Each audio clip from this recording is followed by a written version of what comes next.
오늘 본문의 표제어에는 다윗의 시 인도자를 따라 부르는 노래라고 이렇게 쓰여져 있습니다. 이 시가 지휘자의 인도를 받아 연주된 예배 음악이라는 것이죠. 1절을 한번 볼까요? 하나님이여 찬송이 시온에서 주를 기다리오며 사람이 서원을 주께 이행하리이다. 찬송이 주를 기다린다는 표현이 무엇일까요? 이것은 주를 찬양하기를 고대하며 마음으로 준비하고 있다는 그러한 표현입니다. 대부분의 다른 시편에서 막 하나님을 찬양하라, 온 만물아 하나님을 찬양하라 적극적으로 초대하고 촉구하는 것과는 좀 분위기가 다르죠. 그런데 어디에서 지금 기다리고 있습니까? 시온. 다윗이 시온이라고 특별히 장소를 언급하는 것은 지금 찬양을 준비하는 무리들이 하나님의 성소에 나와 있음을 암시하기 위해서입니다. 여러분들도 뭐 성가대나 그런 거 해보신 경험 있으면 뭐 부활절 칸타타를 앞두고 또 예배 전에 이렇게 하나님을 찬양하려고 기다리는 마음으로 정말 우리 이렇게 찬양하시는 분들 그 마음들이 얼마나 정결하고 또 간절합니까? 그런 이렇게 찬양을 준비하는 그런 상황이나 마찬가지라는 거예요. 지금 상황은 하나님께서 베푸신 은혜에 대하여 너무나 감사해서 주의 임재의 상징적 처소인 성소에 나와서 막 설레이는 마음으로 감사 찬송을 드릴 준비를 하는 그런 모습인 거죠. 오늘 이 시의 배경으로 또 한 가지 힌트가 되는 것은 바로 11절입니다. 우리가 읽지는 않았지만 여러분들 우리 온라인으로 들으시는 분들도 11절 한번 큰 목소리로 한번 읽어봅시다. 11절입니다. 시작. 주의 은택으로 한 해를 관시우시니 주의 길에는 기름 방울이 떨어지며. 시인은 시인 진짜 맞는 것 같아요. 시적 표현을 쓰고 있는데요. 주의 은택으로 한 해를 관시우시니, 그러니까 시인은 새해가 마치 아름다운 옷을 입고 시작하는 것처럼 그렇게 묘사합니다. 우리가 지금 언제죠? 새해잖아요. 새해. 즉 새해는 하나님이 내려주시는 복으로 아름답게 장식되며 이렇게 시작된다. 말씀을 준비하면서요. 시편 65편이야말로 지금 1월의 첫 주 신년 분위기에 딱 맞는 그런 노래라는 생각이 들었습니다. 그리고 여기 계신 분들 다 또 찬송, 찬양을 이렇게 좋아하시는 분이잖아요. 신년, 새해를 이렇게 기대하는 마음으로 또 찬양 드리기 전에 설레이는 마음으로 지금 이렇게 성소에 모여 있다. 이런 생각을 하시고 오늘 말씀을 들으면은 더 감동이 될 것 같아요. 여러분, 우리가 새해 가장 많이 하는 인사말이 있죠? 뭐죠? 새해 복 많이 받으세요. 이 세상에 복을 안 좋아하는 사람은 없습니다. 그래서 중국에서는요, 이렇게 복이 쏟아져서 한꺼번에 들어오라고 복복자를 상점마다 거꾸로 붙여 놓을 그런 정도잖아요. 한국에서도 새해를 맞는 첫 인사로 여러분 카운트다운하고 새해 딱 시작했는데 새해를 맞는 첫 인사로 새해 복 많이 받으세요 할 정도면 그 정도로 복을 좋아한다는 방증이고 새해 가장 받고 싶어하는 우선순위가 복이라는 말도 되죠. 오늘 본문에도 복에 대해서 언급하고 있습니다. 그렇다면 시인이 말하는 진정한 복은 과연 무엇일까요? 4절 상반절에는 이렇게 말씀하고 있어요. 주께서 택하시고 가까이 오게 하사 주의 뜰에 살게 하신 사람은 복이 있나이다. 어떤 사람이 복이 있는 사람이고 어떤 게 진정한 복이라고요? 첫째로 주께서 나를 택해 주신 것 자체가 복입니다. 아멘이십니까? 주께서 나를 뭐 해 주셨다고요? 택해 주신 것 자체가. 오늘 본문 3절에는 우리가 성전에 나아오는 이유, 감사를 드리는 근원적인 이유가 묘사되어 있어요. 우리가 성전에 와서 감사 찬송을 하는 그 근원적인 이유가 이렇게 묘사되어 있어요. 우리 3절 한번 다 같이 한번 큰 목소리로 읽어볼까요? 3절입니다. 시작. 죄악이 나를 이겨 싸우니 우리의 허물을 주께서 사하시리이다. 예, 죄악이 나를 이겼사오니. 죄에 대하여 철저히 무력한 인간의 모습입니다. 마약 중독자가 마약을 끊을 수 없듯 죄가 불순종이라는 인간의 원초적 행위를 통해 세상에 들어온 이래 우리는 혼자 힘으로는 죄의 습관을 결코 끊지 못해요. 시인 다윗도 자신의 인생을 통해 자기 자신은 죄의 덩어리이며 죄에 무너질 수밖에 없는 존재임을 지금 자각하고 있죠. 그의 인생 가운데도 그런 일들이 있었잖아요. 그러나 해결책이 있습니다. 3절 하반절에 우리의 허물을 주께서 사하시리이다. 인간의 죄 문제를 해결해 주시는 사죄의 하나님. 그 은혜가 우리를 성소에 달려오게 하고 하나님을 찬양하게 하는 근원적인 이유가 된다는 것이죠. 그런데 이 모든 과정이 전적인 하나님의 은혜입니다. 은혜. 여러분, 은혜라는 단어의 의미가 무엇입니까? 은혜는 받을 자격이 없는 자에게 일방적으로 베풀어 주시는 무조건적 하나님의 호의입니다. 내가 받을 만큼 뭐를 해서 받았다? 그건 은혜라고 말할 수가 없죠. 은혜는 나는 전혀 받을 자격이 없는데 하나님께서 일방적인 호의를 베푸셔서 내게 선물을 주신 것이죠. 우리의 행위들을 돌아보면 그것을 우리가 느낄 수가 있어요. 이게 웬 은혜인가? 내가 지금 이 새벽에 이곳에 교회에 다른 엉뚱한 데 있지 않고 교회에 있는 것이 그것이 웬 은혜인가? 나를 선택해 주신 것이 웬 은혜인가? 이런 것들을 우리가 성전에 나올 때마다 깨닫게 된다는 것이죠. 내 행위는 죄뿐인데 내가 자격도 없고 공로도 없는데 하나님께서 오직 은혜를 베풀어 주신 것입니다. 이 은혜라는 단어를 생각하면 선택이라는 단어와도 연결이 되죠. 그 은혜를 베풀어 주신 것은 전적인 하나님의 선택입니다. 4절에 이렇게 말씀하시죠. 주께서 택하시고. 택하시고라는 단어는 선택하다라는 뜻과 더불어 좋아하다라는 뜻도 포함되어 있어요. 즉 하나님에 의해서 선택받은 자들이 그들이 가진 어떤 조건 때문이 아니라 전적으로 그들에 대한 하나님의 크신 사랑 때문에 선택된 것임을 보여줍니다. 성경은 하나님이 어떤 백성이나 개인을 선택하심은 그 사람들의 공로에 따라 결정되지 않고 하나님의 사랑과 하나님의 뜻을 통해 결정된다는 사실을 반복적으로 강조하고 있습니다. 여러분, 전적 타락, 교리 이런 게 있죠. 어거스틴. 우리 인간들을 보면은 우리 힘으로는 정말로 구원을 얻을 수 없는 전적으로 타락한 무능한 존재죠. 그렇기 때문에 우리 자신의 상태를 돌아볼 때 우리가 구원받은 것, 우리가 은혜 받은 것을 고백할 때 이렇게 고백할 수밖에 없죠. 하나님께서 자격 없는 나를 선택해 주셔서 제가 이 은혜를 누리고 이 귀한 교회 생활의 기쁨을 누리게 되었습니다. 저를 선택해 주신 것 전적인 하나님의 은혜입니다. 라고 이렇게 고백하게 된다는 것이죠. 여러분, 우리의 구원뿐 아니라 우리가 교회에서 가지고 있는 모든 직분도 이 하나님의 선택에 의해서 우리가 지금 그 역할들을 감당하게 된 것이죠. 이 직분이라는 단어와 섭리라는 단어는 그 어원이 똑같습니다.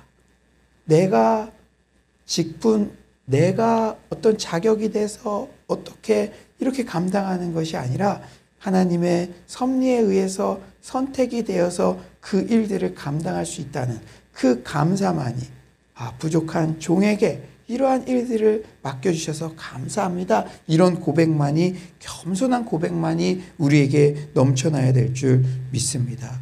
성경이요, 이렇게 우리가 선택되었다는 사실을 반복적으로 강조합니다. 신명기 7장 7절이에요. 여호와께서 너희를 기뻐하시고 너희를 택하심은 너희가 다른 민족보다 수요가 많기 때문이 아니다. 이사야 41장 8에서 9절이죠. 어제까지 우리가 이사야 41장 7절까지 이렇게 배웠는데 바로 다음 절에는 이런 귀한 말씀이 있어요. 8에서 9절. 그러나 나의 종 너 이스라엘아, 내가 택한 야곱아, 나의 벗 아브라함의 자손아, 내가 땅 끝에서부터 너를 붙들며 땅 모퉁이에서부터 너를 부르고 내게 이르기를 너는 나의 종이라. 내가 너를 택하고 싫어하여 버리지 아니하였다 하였노라. 신약의 바울 또한 신자가 세상의 터가 놓일 때부터 하나님께 선택되었다고 강조하죠. 에베소 1장 5절이죠. 그 기쁘신 뜻대로 우리를 예정하사 예수 그리스도로 말미암아 자기의 아들들이 되게 하셨으니. 이렇듯 신구약 성경은 하나님께서 어떤 백성이나 개인을 선택하심은 그 사람들의 공로에 따라 결정되지 않고 하나님의 사랑과 하나님의 뜻을 통해 결정된다는 사실을 반복적으로 이렇게 강조하고 있습니다. 무조건적 선택에 의한 사죄의 은총, 이 귀한 복을 깨달았던 뉴턴은 Amazing Grace라는 찬양에서 이렇게 밝히죠. 나 같은 죄인 살리신 주 은혜 놀라워. 영어로는 Amazing Grace, Amazing. 노예 무역선의 선장이었던 뉴턴은 이 찬송에서 은혜의 대역설을 설명하려고 합니다. 하나님은 죄인을 사랑하신다는 것, 죄인이 자기 죄를 회개하기 전에도 사랑하신다는 것이죠. 이 찬송은 여러분, 노예 무역선의 선장, 그렇게 인권을 유린하고 인간 말종 같은 삶을 살았던 자신, 자격 없는 자신이 하나님을 알고 섬길 수 있다는 사실, 그래서 하나님께 바치는 찬양 노래를 쓸 수 있다는 사실에 대한 뉴턴 자신의 그 어메이징한 놀라움을 반영합니다. 나 같은 죄인을 선택하셔서 살리셨다. 선택에 대한 그 어메이징한 반응을 노래하고 있는 것이죠. 여러분, 뉴턴의 어메이징 그레이스가 너무나 유명해서 다른 작사 곡도 이렇게 좀 많이 은혜로운 게 있는데 아직 잘 알려지지 않은 것들이 있는데, 제가 어제 설교 준비하면서 이 열린 샘 찬양이라는 곡도 있는데요. 그 뉴턴은 거기에서도 비슷한 주제를 노래해요. 한번 들어보세요. 이 가사를. 보혈 가득한 샘이 있네. 임마누엘의 핏줄에서 솟아나오는 죄인이 그 샘 아래 몸을 던지면 죄의 얼룩 다 사라지네. 죽어가던 도적도 보고 기뻐했네. 그의 날에 그 샘을 그 도적 못지않게 악한 나도 거기서 내 모든 죄 씻어 없앴네. 여러분, 도적, 십자가 우편에 있던 강도, 그 도적도, 그 샘에, 그리고 그 도적 못지않게 악한 나도. 여러분, 이거 모든 것들이 내가 자격 없는 난데 나를 구원하시고 귀한 주의 직분까지 맡겨주셨다. 그 선택에 대한 감사, 그 표현이죠. 신년에 우리가 새해 복 많이 받으세요, 서로 인사하면서 어떤 복을 우선적으로 적극적으로 기억해야겠습니까? 무엇보다 먼저 자격 없는 나에 대한 하나님의 일방적 선택으로 죄사함의 은총을 받게 하신 그 복에 대한 감사가 넘쳐나야 될 줄 믿습니다. 그것 때문에 지금 주의 찬양하는 무리들이 성소에 모여서 막 설레이는 마음으로 그 복을 깨달았기 때문에, 죄사함의 은총, 선택받은 그 은혜를 깨달았기 때문에 그런 찬양을 할 수가 있는 것이죠. 두 번째로는 주께서 가까이 오게 하사 주님과 친밀한 영적 교제를 누리게 됨이 복입니다. 4절 상반절이죠. 주께서 택하시고 가까이 오게 하사 주의 뜰에 살게 하신 사람은 복이 있나이다. 오늘 설교 제목, 주의 뜰에 살게 하신 사람 복이 있나이다. 물과 기름이 섞일 수 없는 것처럼 죄인인 인간과 의 자체이신 하나님과는 교제할 수 없었죠. 하지만 예수 그리스도 십자가 대속의 은혜로 의롭게 된 우리는 하나님과 친밀한 교제가 회복되었습니다. 그리스도의 보혈의 피를 힘입어 은혜의 보좌 앞에 담대히 나아갈 수 있는 자격을 얻게 되었어요. 예수님께서 십자가에서 죽으실 때 접근 금지를 상징하던 그 견고한 성소의 휘장이 찢어진 사건이 이를 잘 입증하죠. 4절, 주의 뜰에 살게 하신 사람. 살게 하신이라는 표현은 실제 객관적 거주 사실을 의미하기보다는 거하는 자와 더불어 삶을 공유한다는 친근과 근접의 개념입니다. 따라서 주의 뜰에 거한다는 표현은 주의 임재의 상징적 처소인 그 성소에서 끊임없이 이어지는 하나님과의 친밀한 영적 교제를 강조하는 그러한 표현입니다. 오늘날의 표현으로 쉽게 말하자면 늘 교회를 가까이 하고 예배를 가까이 하여 하나님의 임재를 누리며 하나님과의 친밀한 교제 가운데 나아가는 것이 다른 게 아니라 그게 복이다라고 이렇게 시인이 고백하고 있다는 것이죠. 진짜 그렇습니다. 우리 성도님들도 이구동성으로 하는 말이 어떻게든 교회 가까이에서 목회자 및 영적인 교우들과 친밀한 교제를 나누며 예배에 가장 올인했던 그 시간이 가장 행복했다고 그렇게 말하잖아요. 우리 청년들도 그래요. 청년들은 더 순수하니까 교회 가까이에 어떤 친구들은 심지어는 막 교회에서 막 잠도 자기도 하고, 예? 교회 가까이에서 목회자 근처에서 그런 친구들 보면 제일 상태가 정말로 은혜로워요. 눈에도 이렇게 올라갈 때 없어요. 이렇게 부드럽게 얼굴이 그 전도지인 것처럼 본인들도 얘기해요. 어떻게든 교회 가까이에서 예배 가까이에서 목사님 또 성도님들 함께한 그 시간들이 제일 신앙의 정성이고 행복하다고. 여러분 우리가 참 우리를 되돌아봐도 그게 참 복이라는 것을 우리가 깨닫게 됩니다. 오늘 설교를 준비하면서 우리가 물론 계속 복을 받아야 하지만 이미 우리는 하늘의 신령한 복을 받은 존재들이며 이미 받은 복을 감사하며 누리는 태도가 더욱 중요함을 깨닫게 되었습니다. 자격 없는 나에 대한 일방적 선택으로 죄사함의 은총을 받게 된 복, 예수 십자가 대속의 은혜로 하나님과의 친밀한 교제 가운데 나아가게 된 복, 이 귀한 복을 늘 감사하며 누리며 적극적으로 고백하며 살아가는 2021년 한 해가 되기를 소망합니다.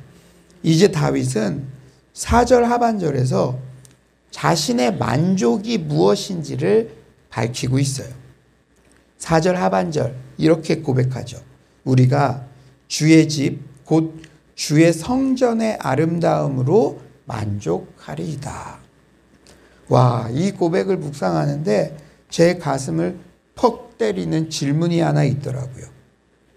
나는 과연 무엇이 이루어졌을 때 삶의 만족을 느끼나? 여러분은 언제 만족하십니까? 여러분은 어떤 만족을 위해서 어떤 목표를 가지고 이 세상을 살아가십니까? 무엇이 채워지지 않을 때 여러분들은 속상해 하십니까? 한번 그런 것들을 우리가 한번 진지하게 이 새벽에 돌아보았으면 좋겠어요. 다윗은 무엇이라고 고백합니까? 주의 성전의 아름다움으로 만족하리이다. 다윗이 얼마나 아름다운 성전 짓기를 사모했는지 익히 다 아는 바죠. 그는 자신의 왕궁은 으리으리한데 그에 비해 하나님의 궤는 초라한 휘장 가운데 있음을 견딜 수 없어 했습니다. 그래서 사무엘하 7장 2절은 왕이 선지자 나단에게 이르되 볼지어다 나는 백향목 궁에 살거늘 하나님의 궤는 휘장 가운데에 있도다. 다윗이요, 정말 하나님을 사랑하는 마음이 있었으니까. 그래서 자신은 전쟁에서 피를 많이 흘린 사람이기 때문에 성전 건축이 허락이 안 되자 얼마나 사모했으면 본인이 보게 된 성전 건축도를, 설계도를 아들 솔로몬에게 다 설명해주고 보여주잖아요. 그만큼 여러분, 다윗의 이런 마음들이 또 포로 귀환 후에 성전 건축을 독려한 학개 선지자의 마음이나 마찬가지예요. 학개서 1장 4절. 이 성전이 황폐하였거늘 너희가 이때에 판벽한 집에 거주하는 것이 옳으냐. 오늘 본문의 성전의 아름다움으로 만족한다는 표현은 단지 건물의 외관을 뜻하는 게 아니라 그만큼 하나님을 존중한다는 의미예요. 성전이란 하나님의 임재를 상징하는 장소이기 때문이죠. 다윗은 진정한 만족은 자신이 물질을 많이 소유하거나 그것을 누리는 데서 오는 것이 아니라 이와 같이 하나님과의 영적 교제를 누리는 데서 오는 것임을 노래합니다. 그래서 다윗은 하나님의 임재의 상징인 성전을 하나님과의 친밀한 교제를 누리는 장소인 교회를 그토록 사랑한 것입니다.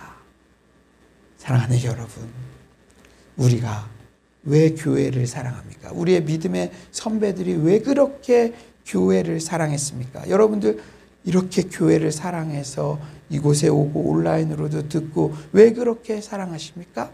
하나님 때문이죠.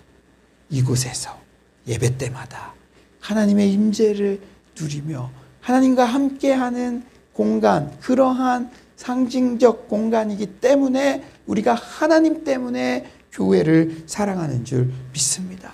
그러니까 당연히 내 집은 편하고 내 집은 점점 더 이렇게 좋은 모습을 갖추어 가는데 하나님의 교회가 그러지 못한 것들을 느낄 때 어떤 남에게 보여지는 그런 것 때문이 아니라 외형적 그 아름다움 때문이 아니라 그 하나님 때문에 안타까운 마음도 있는 것이고 정말 교회가 아름다워지는 게 내 만족으로 삼는 것 같은 그 다윗의 마음이 우리에게 부어지는 것인 줄 믿습니다.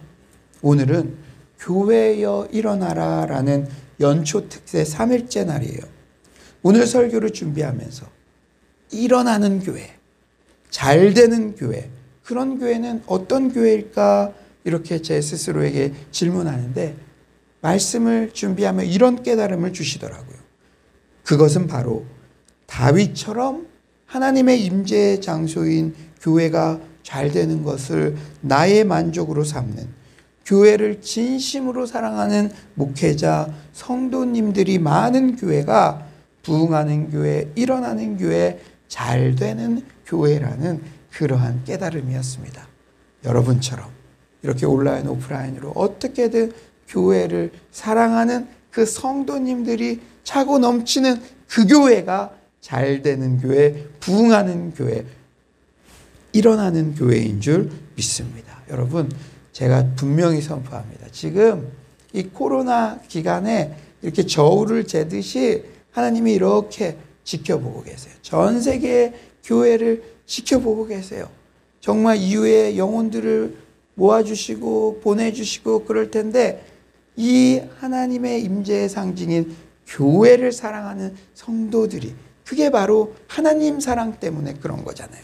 그 성도들이 있는 그러한 교회들을 이렇게 재보시고 보시다가 하나님께서 영혼도 보내주시고 상상할 수 없는 축복들을 열어주실 줄 믿습니다. 분명히 그럴 거예요. 분명히. 지금 막 퍼즐을 맞추듯이 이 영적 지각 변동 막 일어나고 있고 하나님께서 교회들을 보고 계시죠. 하나님을 사랑하는 그런 성도님들, 그래서 교회를 사랑하는 성도님들 넘치는 우리 서울로 교회는 잘 될 일만 남은 줄 믿습니다. 네, 그래요. 이제 말씀을 정리하겠어요. 제가 오늘 설교를 준비하면서 다윗같이 성전의 아름다움을 자기의 만족으로 삼았던 그런 분들, 떠오르는 분이 한 분 계시더라고요. 지금 병상에 계시는 저희 장인어른이 떠오르더라고요. 직업 군인이셨어요. 직업 군인이셨는데 30년 동안을 부장 집사님을 하셨습니다. 이 군대에 복무할 때는 주일날 이 교회를 섬기시기 위해서 모든 명절, 휴일 근무를 다 본인이 서셨어요. 주일날 오시기 위해서. 그리고 포항에서, 울산에서 이렇게 오셨을 때 근무 쓰고 오시다가 졸음운전을 하시다가 이렇게 크게 교통사고가 날 뻔했어도 그래도 한 주도 빠짐없이 이 교회에 가셔서 어린 영혼들을 양육하고 그만큼 교회를 사랑하셨습니다. 교회 구석구석을 다 챙기셨어요. 정말 비가 와도 주차장 이런데 막 새는데도, 그리고 정말 교회가 잘 되는 것을 자기 일 잘 되는 것처럼 그렇게, 그래서 신임 목회자가 오면 저분은 몇 교구 담당 목사님이시냐고 그렇게 물어볼 정도. 왜냐하면 교회 출근을 목사님들보다 더 많이 하시니까요. 네. 근데 지금 병상에 누워 계신데 제가 감동받은 부분이 있습니다. 정말 수많은 사람들이 병상에 이렇게 찾아오시는데 그들 중에 물론 교회 중재직들 그런 분들도 많이 있지만 정신적으로 연약한 청년들, 그리고 상대적으로 약자였던 교회 직원들, 경비 집사님, 그런 분들이 끊임없이 와서 집사님 다시 오셔야죠. 집사님 제 얘기도 들어주셔야죠. 그런 이야기들을 하는데 제가 참 감사했고 정이 많고 사랑이 많으셨던, 교회를 사랑했던 우리 장인어른 진짜 많이 보고 싶더라고요. 예, 막 사위가 또 무슨 강의하거나 뭐 이런 거 있다 그러면 티 안 나게 먼저 오셔서 의자 세팅도 다 해주시고, 제가 지금도 늘 목회하면서 제가 이번 특세 때 감동받은 게 우리 반주자, 우리 찬양 청년들, 너무 큰 감동이에요. 근데 어제는 제가 설교 준비를 하면서 그 마음이 들더라고요. 그래서 저희 장인어른이 쓰러지시기 전날 저녁에도 부산에서 수소문을 하고 다니셨대요. 서울에 가서 반주할 그럴 사람 없냐고, 아는 사람 없냐고. 제가 지금도 병상에서 기도해 주시고 계신 거 아닌가? 그 기도를, 그 마음을, 그 교회 사랑하는 마음을 들으셔서 이렇게 선물 같은 청년들을 이렇게 보내주신 게 아닌가, 그런 감사한 마음들을 제가 고백할 수가 있었습니다. 교회를 사랑하는 것, 성도를 사랑하는 것. 그러면 우리 안에 어떻게 다윗처럼, 우리 믿음의 선배들처럼 그렇게 성전을 사랑하는 마음, 교회를 사랑하는 마음이 생길까요? 그것은 다른 게 없습니다. 하나님의 사죄의 은총을 깨달을 때인 줄 믿습니다. 자격 없는 나를 선택해 주셔서 하나님과 친밀한 교제 가운데 들어가게 하신 복이 얼마나 큰지를 알게 되면 하나님의 임재의 장소인 교회를 그렇게도 소중하게 여기며 사랑하게 되는 것입니다. 사죄의 은총을 주신 하나님 때문에 교회를 사랑하게 되는 것이죠. 내 성공, 내 명예, 내 인기가 만족의 이유가 아니라 교회가 잘 되는 것, 교회가 아름답게 되는 것이 내 만족이 되는 것입니다. 우리 서울로 성도님들 이렇게 원근각처에서 오시고 온라인으로 오프라인으로 어떻게든 교회가 잘 되기를, 주의 종과 함께하기를, 믿음의 결을 맞춰서 걸어가시는 그 모습들, 우리 성도님들도 참 감동이죠. 교회가 이동할 때마다, 무슨 일이 있을 때마다 자발적으로 오셔서 청소도 하시고 힘을 더 함께 해주시고 짜장면도 사주시고 그런 것들이 다 정말 그 교회를 사랑하는 그 마음을 하나님께서 귀히 보시는 줄 믿습니다. 다시 한번 말씀드릴게요. 내 성공, 내 명예, 내 인기가 만족의 이유가 아니라 교회가 잘 되는 거, 교회가 아름답게 되는 거가 내 만족이 되는 거, 그런 근사한 믿음의 사람에 도전해 보시기를 소망합니다. 아무쪼록 2021년 하나님의 임재의 상징인 교회를 더욱 사랑하여 더욱 잘 되는 서울로 교회, 일어나는 서울로 교회, 부흥하는 서울로 교회의 주역이 되는 서울로의 모든 성도님들 되시기를 간절히 축원합니다.